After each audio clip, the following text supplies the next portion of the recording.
sambungan tafsir surah Al-Kahfi.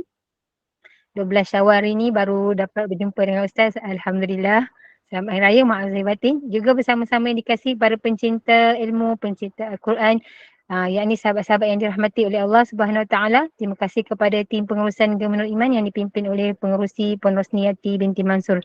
Jadi bagi memberkati kuliah kita pada pagi ini, marilah sama-sama kita membacakan umul kitab yang akan dipimpin oleh Al-Fadhil Ustaz untuk kita hadiahkan kepada baginda Rasulullah sallallahu alaihi wasallam, ahli keluarga baginda, para sahabat, para sadiqin, para syuhada, alim ulama, guru-guru kita, ahli keluarga kita serta muslimin dan muslimat sama ada yang masih hidup ataupun yang telah kembali ke rahmatullah. Bisiril Fatihah. أعوذ بالله من الشيطان الرجيم بسم الله الرحمن الرحيم الحمد لله رب العالمين الرحمن الرحيم مالك يوم الدين إياك نعبد وإياك نستعين اهدنا الصراط المستقيم صراط الذين أنعمت عليهم غير المغضوب عليهم ولا الضالين آمين. Amin ya rabbal alamin. Semoga Allah memberkati, merahmati dan kurniakan kebaikan dengan kuliah duha kita pada pagi ini. Saya rasa ramai yang tak sabar menunggu. Lama kita tak berkuliah bersama Ustaz. Jadi saya dengan penuh ta'zim menyerahkan kepada Al-Fadhil Ustaz. Tafadhal mashkura. Bismillahirrahmanirrahim. Assalamualaikum warahmatullahi ta'ala wabarakatuh. Alhamdulillah. Alhamdulillahilladzi nazzala al-furqan ala 'abdihi liyakuna lil'alamin nadhira. Walladzi arsala rasulahu bil huda wa dinil haqq lidhhirahu 'ala ad-dini kullihi walau karihal kafirun.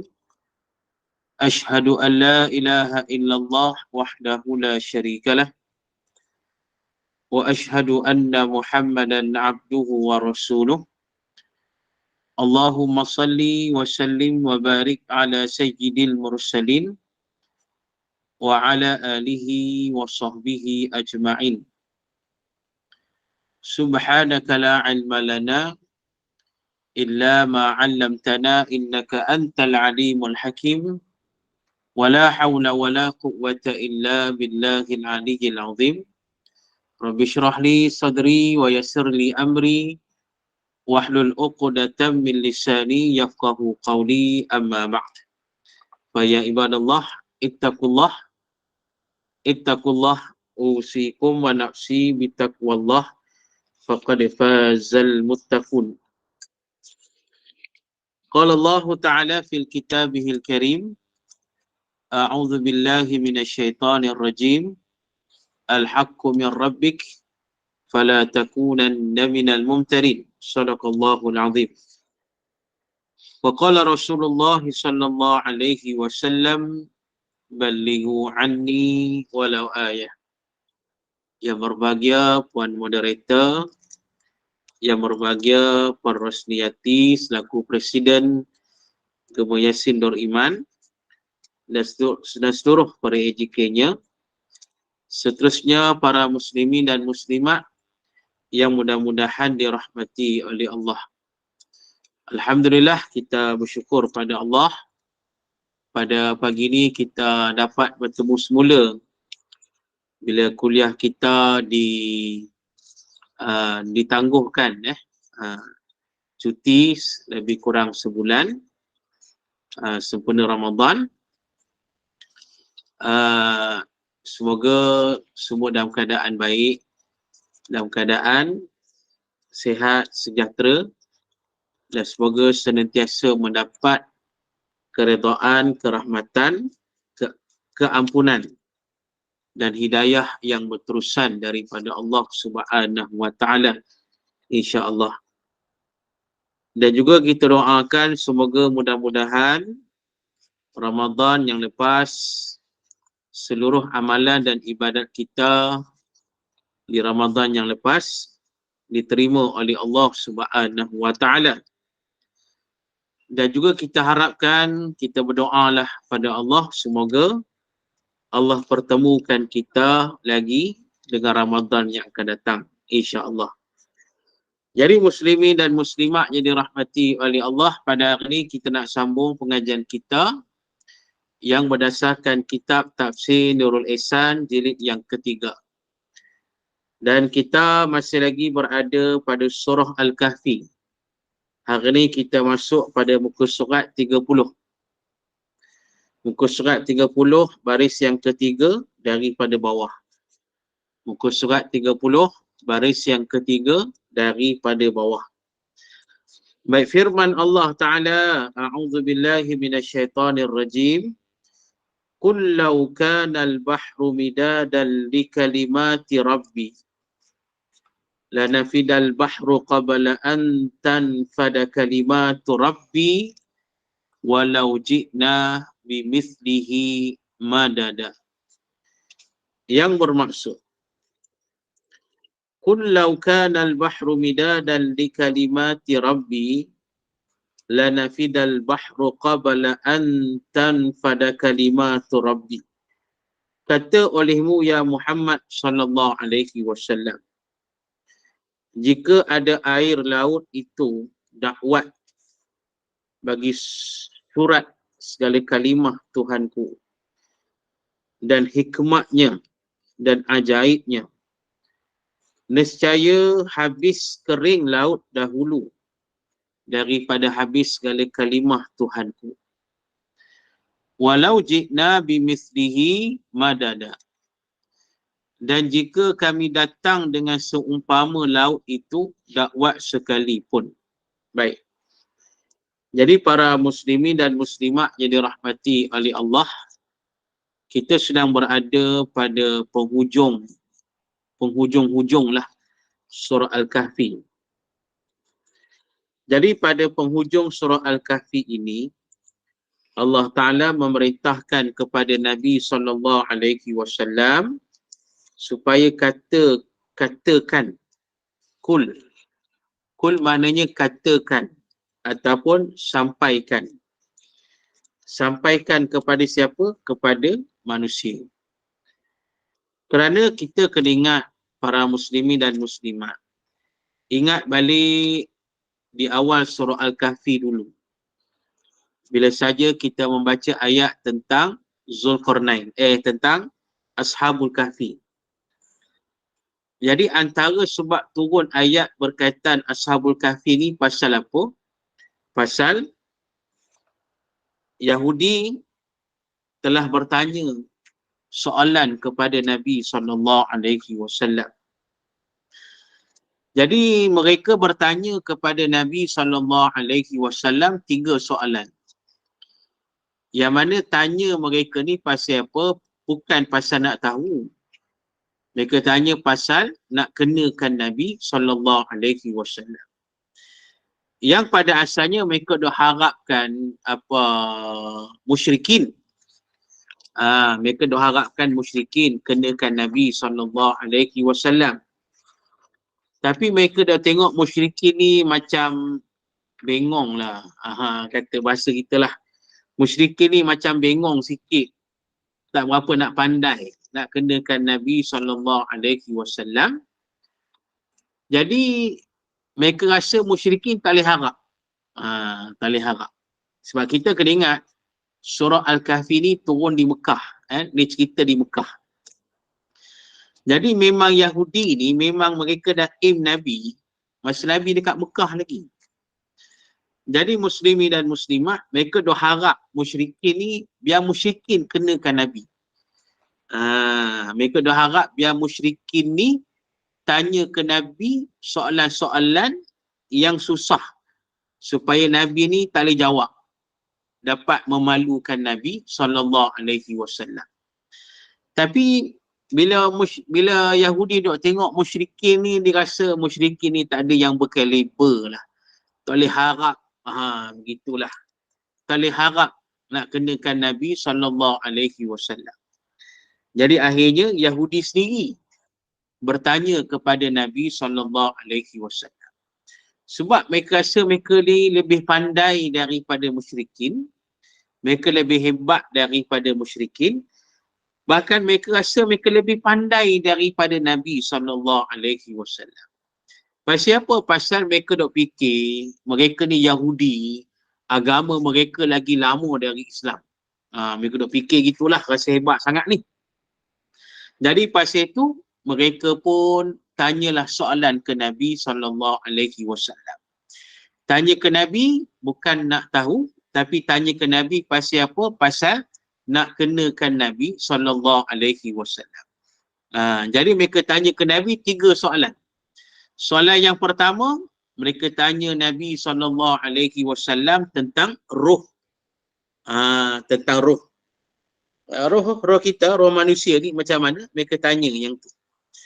Yang kedua, mereka tanya ke Nabi SAW tentang Ashabul Kahfi. Cerita Ashabul Kahfi.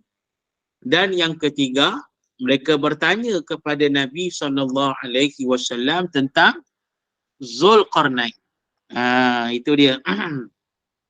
Jadi muslimin dan muslimat, Nabi ni, pasal Nabi ni mendapat bimbingan daripada wahyu Allah.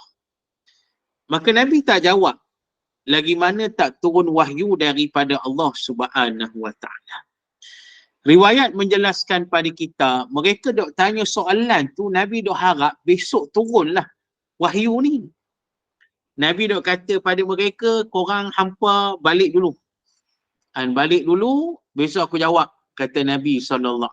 Nabi dok kata begitu pasal Nabi yakin nanti mungkin hari ni ke, mungkin besok ke akan turun wahyu daripada Allah menjawab persoalan Yahudi tadi.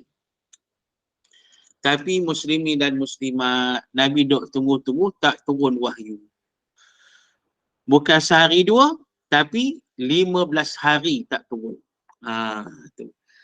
Bila 15 hari dah tak turun wahyu ni, sepanjang 15 hari ni Yahudi dok tanya Nabi. Macam mana? Mana jawapannya? Mereka dah mula start belagak pasal tengok Nabi tak boleh jawab kan. Tu sikit tanya Nabi, macam mana? Macam kita lah WhatsApp. Macam mana WhatsApp? WhatsApp engkau macam mana? Macam mana dia jawab ke? Tanya soalan macam tu. Berkali-kali lah. Tu. Para muslimin dan muslimat yang dirahmati oleh Allah Ta'ala. Jadi, mereka dok tanya-tanya macam tu, Nabi sebab salah. Sebab salah Nabi. Nabi kan manusia juga. Nabi sebab salah. Nabi pun rasa risau lah, runsing semua ada lah. Tu. Jadi muslimin dan muslimat sepanjang hari 15 hari itu mereka dok kata macam-macam lah ke Nabi SAW. Jadi kemudian tiba saat 15 hari turunlah wahyu. Soalan yang pertama tentang roh. Roh Allah kata apa? Ini termaktub dalam surah Al-Isra. Allah kata qulir ruhu min amri rabbi. Itu dia. Mereka bertanya kepadamu wahai Muhammad sallallahu alaihi wasallam tentang roh. Katakan pada mereka urusan roh urusan Tuhanku. Itu jawapan dia. Nak lebih pasal roh tak boleh nak cerita. Roh urusan Allah. Tu. Yahudi dengar jawapan macam tu, mereka rasa tak hebat manalah Nabi ni. Tu. Mereka rasa mereka lagi pandai lah. Mereka rasa ilmu Allah ni tak hebat manalah. Tu muslimin dan muslimat. Pasal Allah kata urusan roh serah pada Allah. Kita manusia ni tak tahu nak hurai tara mana pasal roh ni. Sikit-sikit reti sikit gitu je. Nak lebih-lebih ni hanya Allah yang tahu. Jadi muslimin dan muslimat Yahudi dengar macam tu, mereka pun dah mula belagak lah. Belagak kata ni cerita roh pun tak reti ni. Kita Yahudi reti semua. Begitu. Lepas tu dok petikai pula ni lah kata ni ilmu Islam ni sikit sangat. Ilmu Allah ni sikit sangat. Dok petikai macam tu. Tu. Jadi mereka dok petikai macam tu. Ini yang Allah sebut pada ayat ni. Kita baca hari ni. Allah kata apa? Kul, katakanlah wahai Muhammad sallallahu alaihi wasallam. Kata pada siapa ni? Kepada golongan Yahudi tadi. Kata pada golongan musyrikin tadi. Kata pada golongan manusia yang pandang rendah terhadap ilmu Allah. Jadi Allah kata, Allah suruh Nabi kata, Lau kana al-bahru midadan li kalimati rabbi lanafidal bahru qabla an tanfada kalimatu rabbi walau ji'na bimithlihi madada. Itu dia. Jika ada air laut itu dakwat bagi menulis, surat ni menulis segala kalimah Tuhanku. Itu dia. Kalau sekiranya orang kata dakwat tulisan itu seluas lautan, air laut, ataupun air laut tu ditukar jadi dakwat. Ditukar jadi dakwat dan menulis segala kalimah Tuhanku. Mana segala ilmu Allah. Disebut oleh ulama tafsir kita dan hikmahnya dan ajaibnya. Ditulis segala ilmu Allah ni.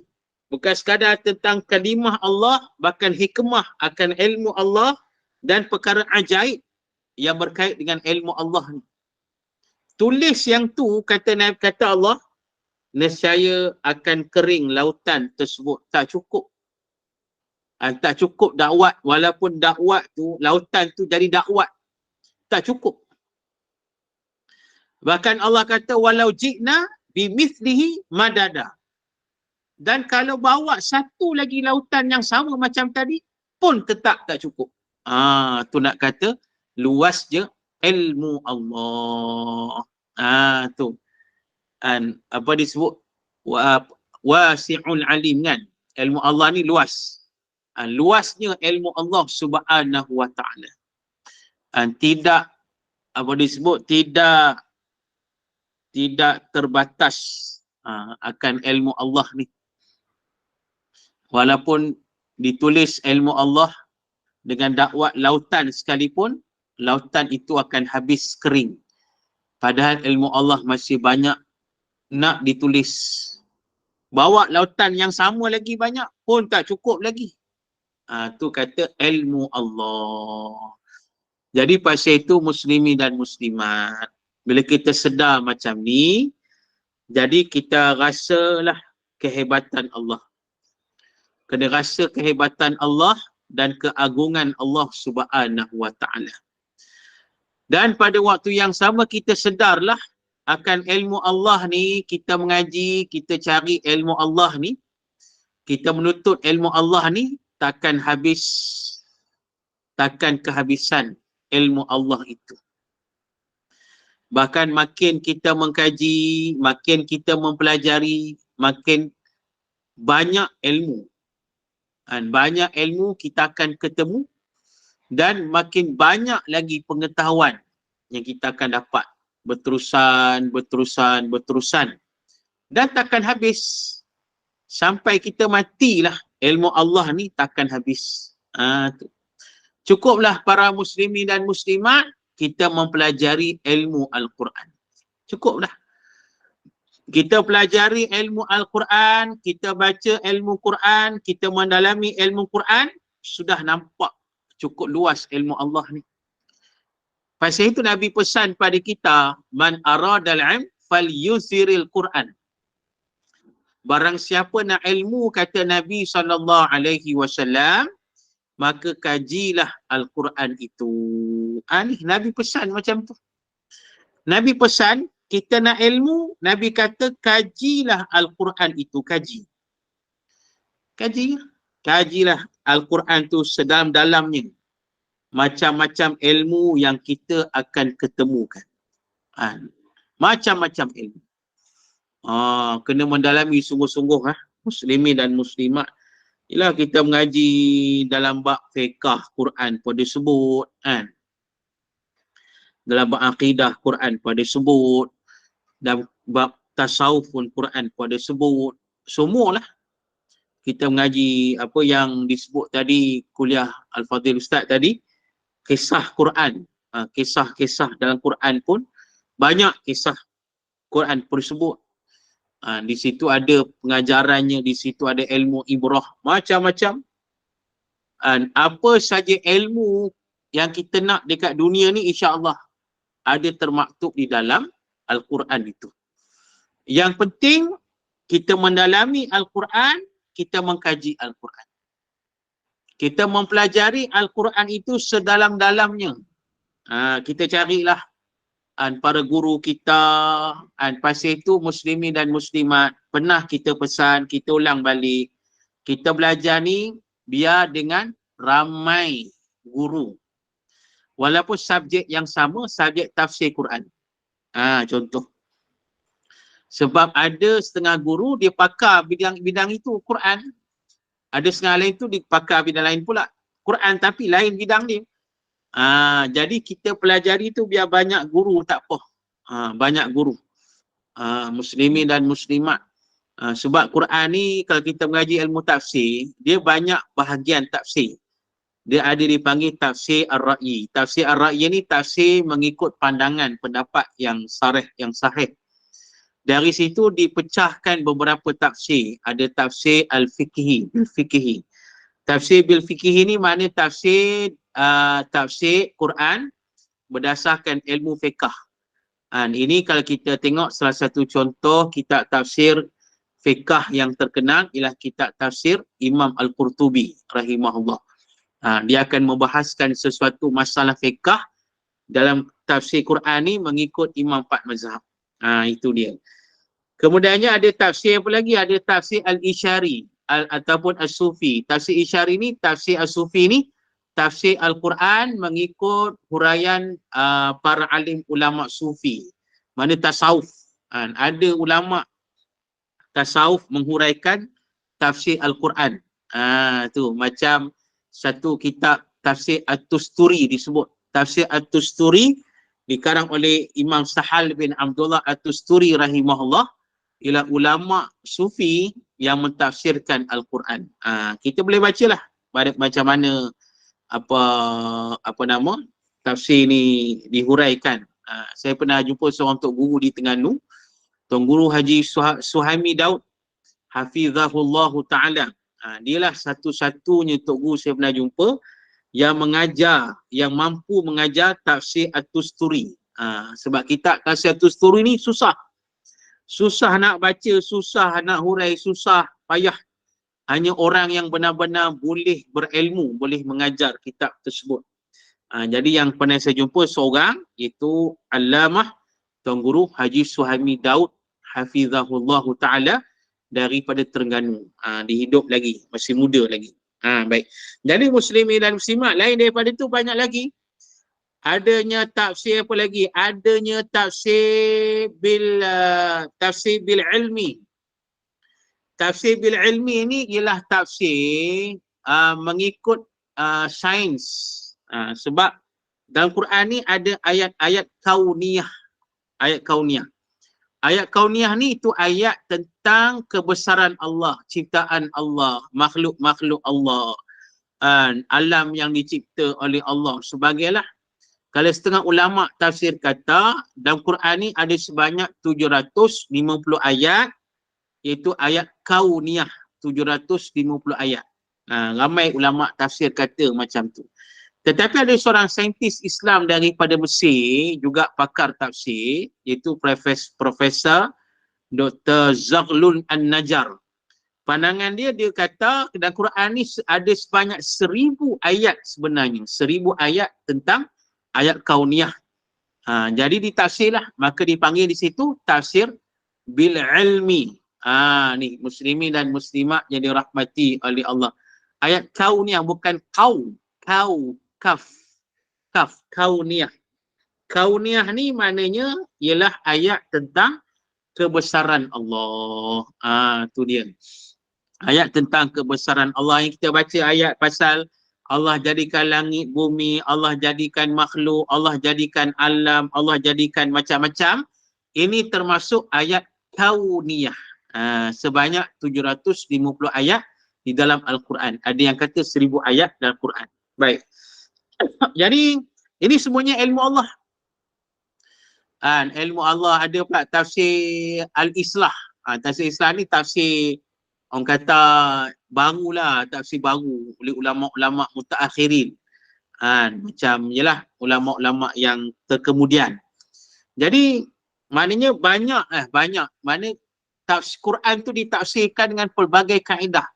Nak menunjukkan banyaknya ilmu yang termaktub di dalam Al-Quran. Okey, jom kita explore Quran. Yang pertama, muslimi dan muslimah ni catat catat yang saya yang saya tahulah. Sebab kita nak mengaji pasal ilmu Allah ni tak habis ni, banyak. Yang pertama, kalau kita lihat dalam surah Al-Hadid. Surah Al-Hadid Surah Al-Hadid ayat 25 dan ayat 26.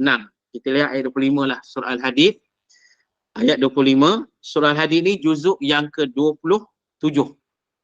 Boleh tengok surah Al-Hadid ayat yang surah juzuk yang ke-27 ayat yang ke-25. Ayat yang ke-25. Baik, firman Allah Ta'ala, a'udzubillahi minasyaitonirrajim. Laqad arsalna rusulana bil bayyinat wa anzalna ma'ahumul kitab wal mizan liyaquman nasu bil qista wa anzalna al hadida fihi ba'sun syadidun wa manafi'u lin nas wa liya'lam Allahu man yansuruh wa rasulahu bil ghaib innallaha qawiyyun aziz. Baik, surah Al-25 ni antaranya Allah jelaskan pasal apa? Wa anzalnal hadid fihi ba'sun syadidun wa manafi'u linnas wa liya'lam Allah man yansuruh wa rasulahu bil ghaib innallaha qawiyyun aziz. Ayat ni pasal apa? Allah kata, Allah jelaskan pada ayat ni, dan kami telah menciptakan besi. Al-Hadid, hadid ni mana apa? Besi dengan keadaannya mengandungi kekuatan yang handal. Yang handal serta berbagai-bagai faedah lagi bagi manusia. Tu ni besi Allah kata. Jadi Allah kata Allah turunkan besi untuk kita. Allah turunkan besi untuk kita, diciptakan besi untuk kita, dan besi ni kata Allah mengandungi kekuatan yang handal dan ada faedah yang berbagai untuk manusia. Jadi muslimin dan muslimat yang dirahmati oleh Allah Ta'ala, ada seorang saintis Islam iaitu Syekh Jabar Al-Hayyan.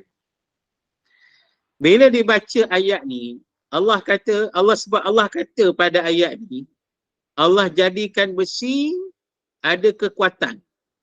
Maka dia pun buat kajian, dipileraikan besi tu, didapati besi tu ada atom. Ada atom Itu yang Allah kata besi ni ada kekuatan. Kekuatan yang handal dan faedah. Jadi besi tu dia ada atom. Dan atom ni dia ada nombor-nombor nombor-nombor. Maka dia buat kajian, atom besi bernombor 25. Atom besi nombor 25. Jadi Allah jelaskan pada ayat tadi, dia ada faedah besi ni berbagai-bagai. Jadi dikaji lagi, bila kata atom, bila atom ni dia kena ada isotop. Isotop ni apa? Isotop ni benda yang menstabilkan atom tersebut. Menstabilkan atom tersebut.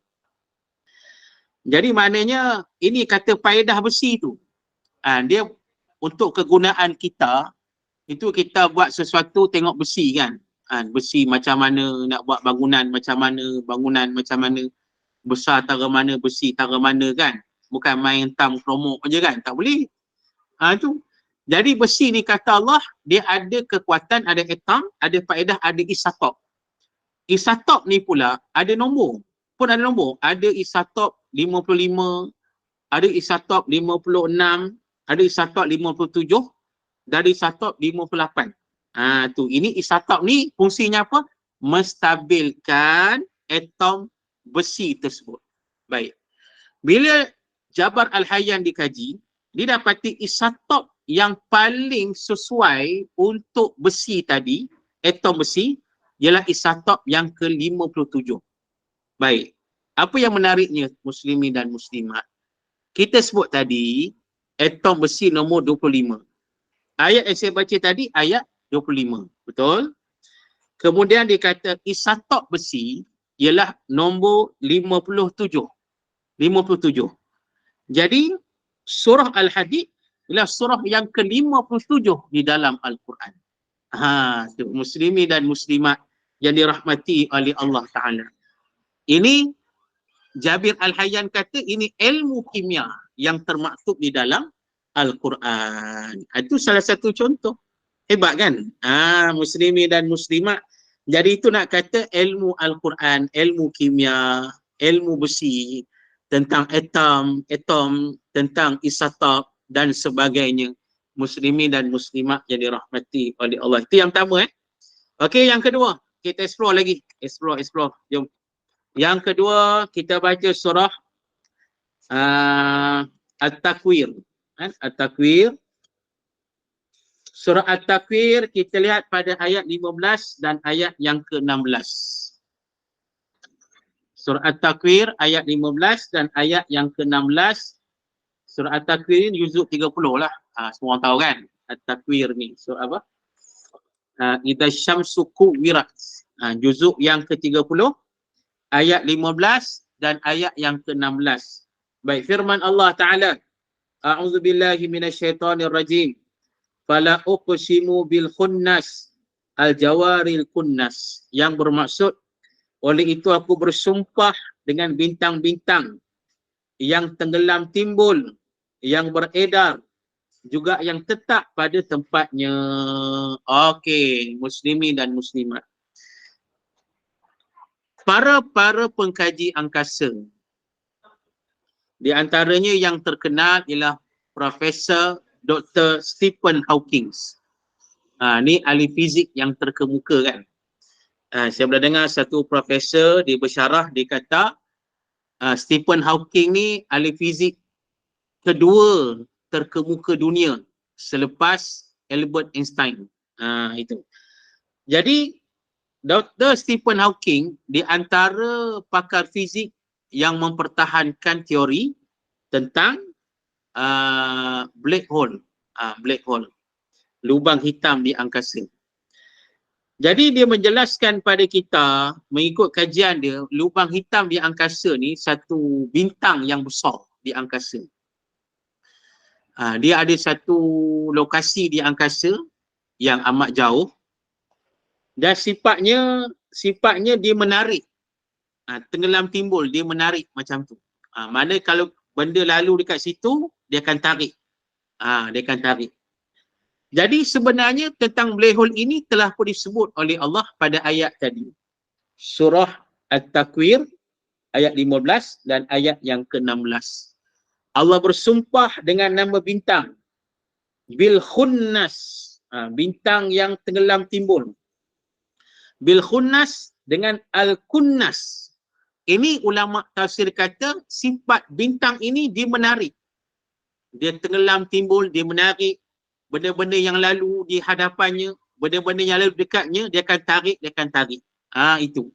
Dan perkara ini, ulama kata, inilah yang dimasukkan dengan black hole tadi. Ada graviti macam tu lah.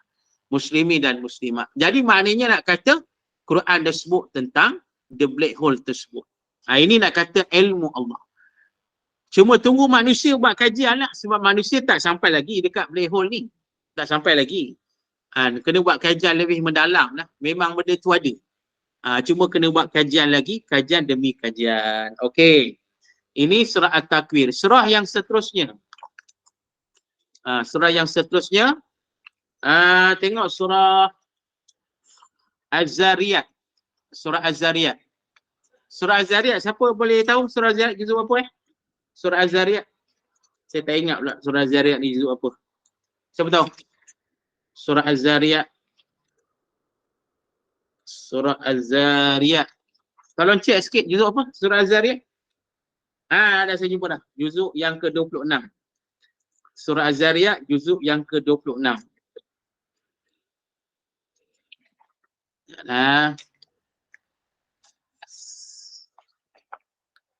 Okey, surah Az-Zariyat. Tengok pada ayat yang ke-47. 47. Baik, surah Az-Zariyat ni Allah Ta'ala berfirman, surah juzuk yang ke-27, juzuk yang ke-27, ayat 47. Surah Az-Zariyat, ayat 47, juzuk yang ke-27. Firman Allah Ta'ala, A'udzu billahi minasyaitonir rajim. Was-samaa'a banainaha bi'aidin wa inna lamusi'un. Baik. Dan langit itu kami dirikan dia dengan kekuasaan kami dalam bentuk binaan yang kukuh rapi. Dan sesungguhnya kami adalah mempunyai kekuasaan yang luas, tidak terhingga. Baik. Jadi muslimin dan muslimat, mengikut satu kitab yang saya baca, kitab yang dikarang oleh Profesor Dr. Quraisy Shihab, seorang pakar tafsir daripada Indonesia, yang merupakan ulama Nusantara yang pertama menjadi pensyarah di Al-Azhar University Mesir. Dan kitabnya yang bertajuk Allah Berada di Mana-Mana. Tajuk kitab dia, boleh cari buku ni. Jadi muslimin dan muslimat dihuraikan, disebut tentang macam mana para pengkaji angkasa mereka mengkaji tentang keluasan angkasa. Keluasan angkasa yang sangat luas.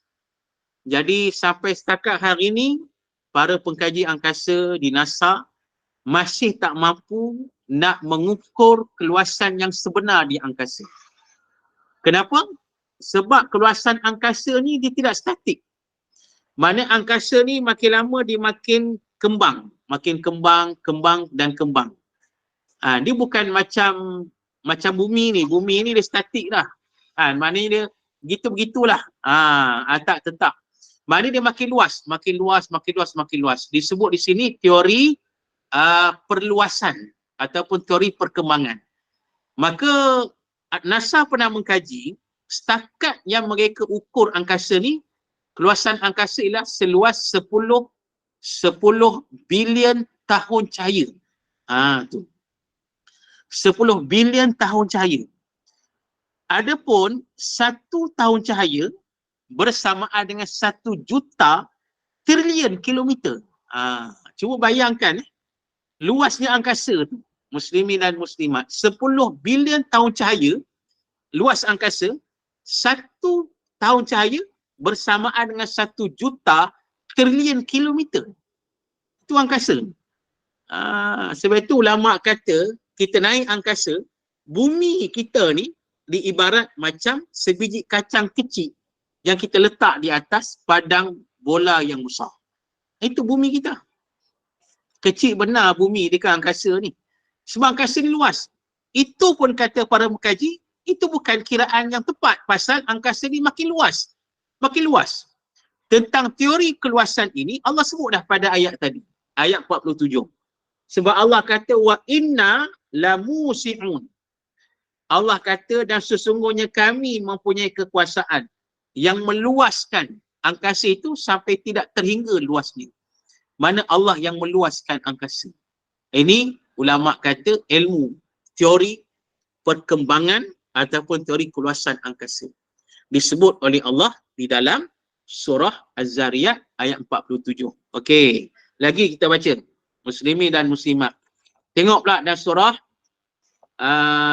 An-Nur. Surah An-Nur. Surah An-Nur ni juzuk yang ke-18 kan. Surah An-Nur ni cari dulu ayat dia. Surah An-Nur juzuk 18.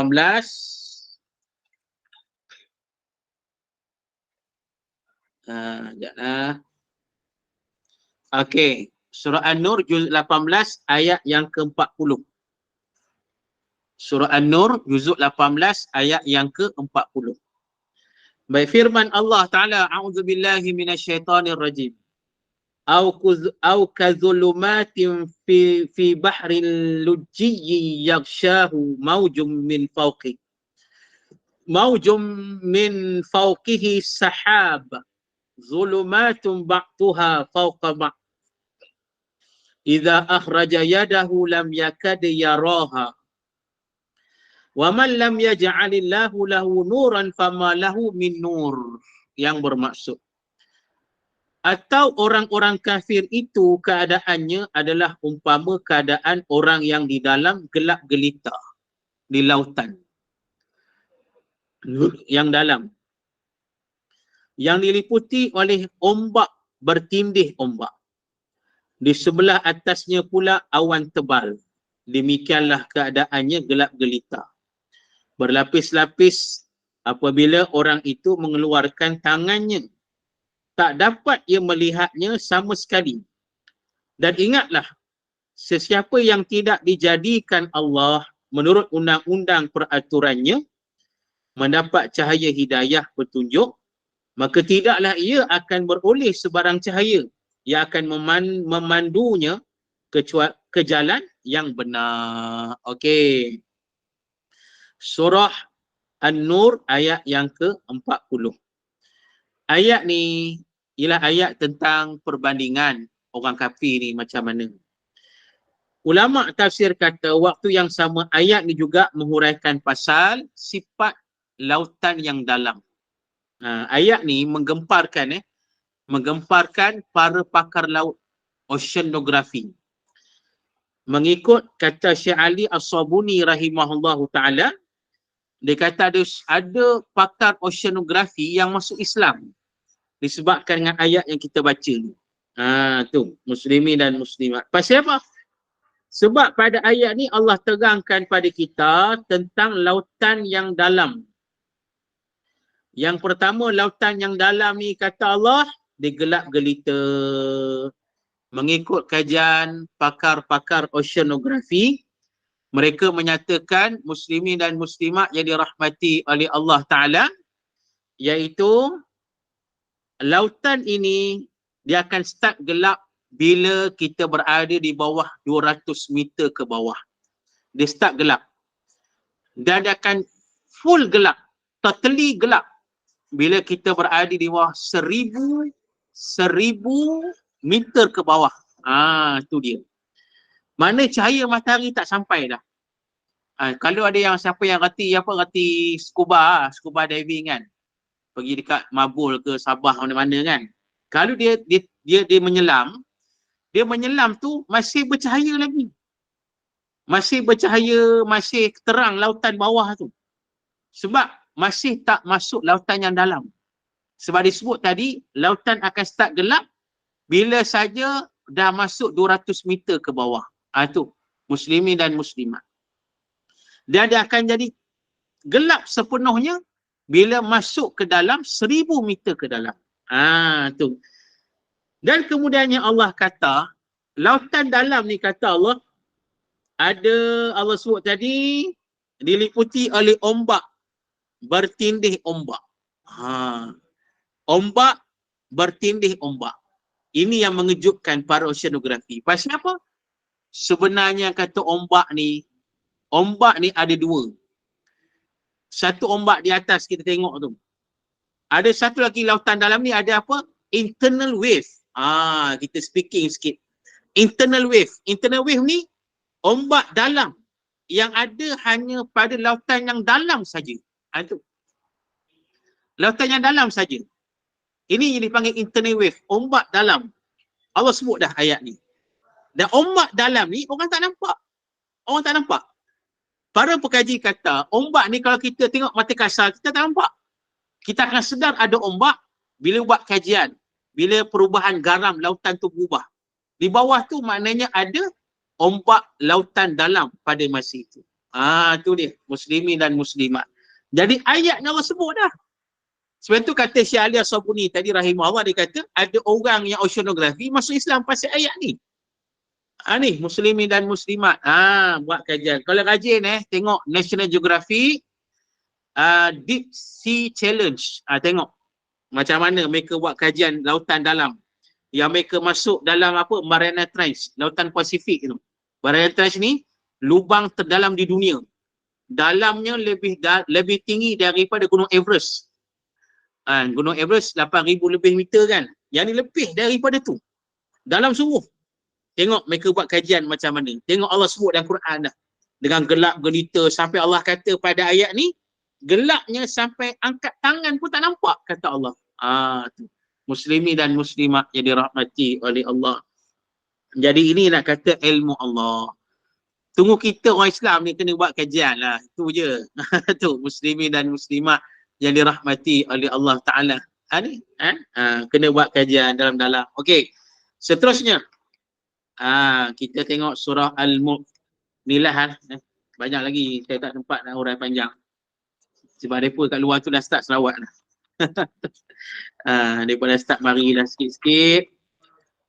Dia start selawat dah.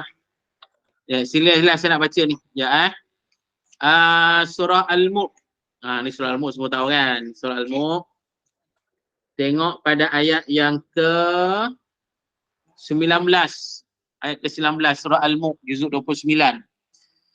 A'udzu billahi minasyaitonir rajim. Awalam yara ila tayfa qaum saffati wa yaqbid.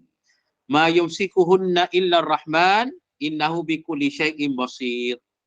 Patutkah mereka menutup mata dan tidak memerhatikan kekuasaan Allah pada burung-burung yang terbang di atas mereka?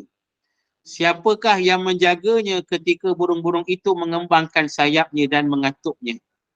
Tidak ada yang menahan daripada jatuh melainkan kekuasaan Allah. Ia amat pemurah.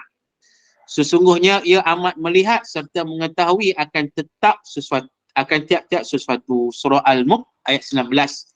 Jadi muslimin dan muslimat, seorang inilah seorang pencipta Islam, Ibnu Firnas. Ibnu Firnas dia mengkaji ayat ini. Ayat ni tentang burung. Dan Quran banyak ayat pasal burung nanti kita urai nantilah. Jadi muslimin dan muslimat, ini salah satu ayat pasal burung. Jadi Allah jelaskan pasal burung ni, Allah kata apa? Tentang burung ini mengembangkan sayap dan mengatuknya. Maknanya sayap ni kembang katuk, kembang katuk, kembang katuk. Ni kata Allah. Jadi Ibnu Firnas dia ambil ini ayat ni, kemudian dia mencipta alat seperti sayap. Maka dialah manusia yang pertama yang berusaha untuk terbang di dunia. Jadi mengikut ceritanya, dia berjaya terbang 2 kali. 2 kali.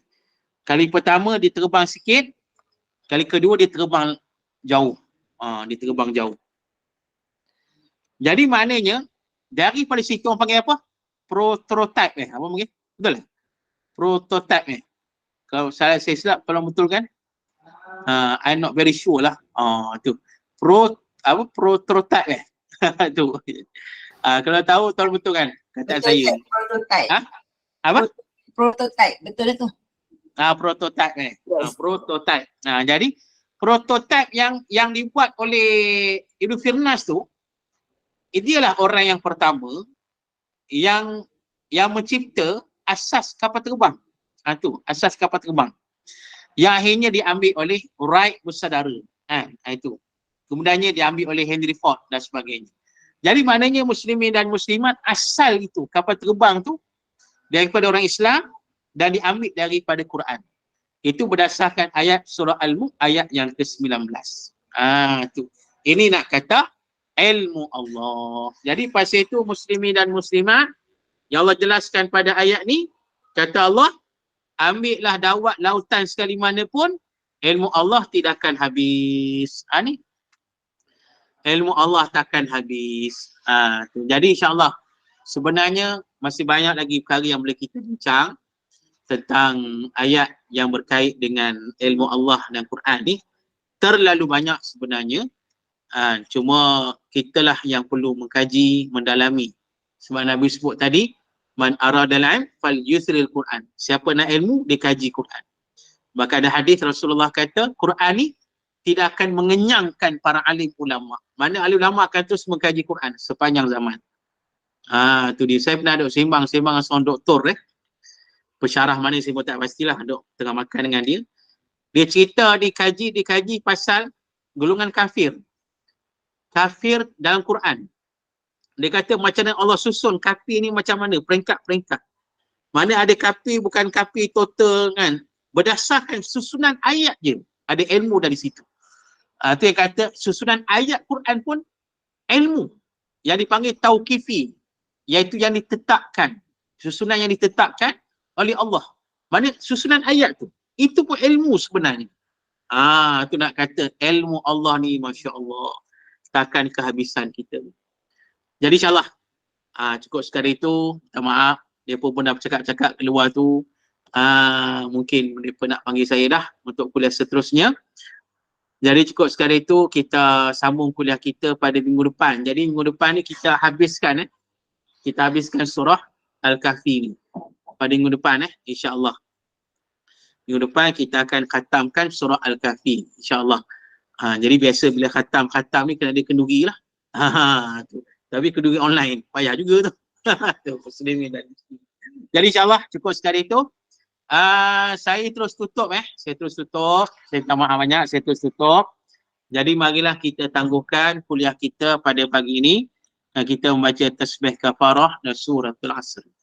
Subhanakallah wa bihamdika asyhadu an la ilaha illa anta. Bismillahirrahmanirrahim. Wal 'asri. Tawasaw bil haqq. A'udzu billahi minasyaitonir rajim. Bismillahirrahmanirrahim. Alhamdulillahi rabbil alamin, wassalatu wassalamu ala asyrafil anbiya'i wal mursalin wa ala alihi wa sahbihi ajma'in. Radina billahi rabba wa bil islami dina wa bi Muhammadin nabiyyan wa rasula. Allahumma aghnina bil ilmi wa zayyinna bil hilmi wa akrimna bit taqwa wa jamilna bil afiyah. Allahumma inna na'udzubika min zawali ni'matik wa tahawuli afiyatik wa fujaati niqmatik wa jami'i sakhatik. Allahumma inna na'udzubika minal barasi wal junun wal judham min sayyi'il asqam. Allahumma inna na'udzubika min jahdil bala wa darki syaqa wa su'il qada wa syamatatil a'da. Allahumma inna nas'aluka ilman nafi'a wa rizqan tayyiba wa amalan mutaqabbala. Alhamdulillah rabbil alamin. Siru ala barakatillah. Assalamualaikum warahmatullahi taala wabarakatuh. Kalau ada yang nak stay lagi, saya tidak live daripada grup ni. Nak dengar kuliah seterusnya. Cuma jangan cakap je lah. Okay. Channel apa Ustaz? Tafsir juga. Bawa tafsir.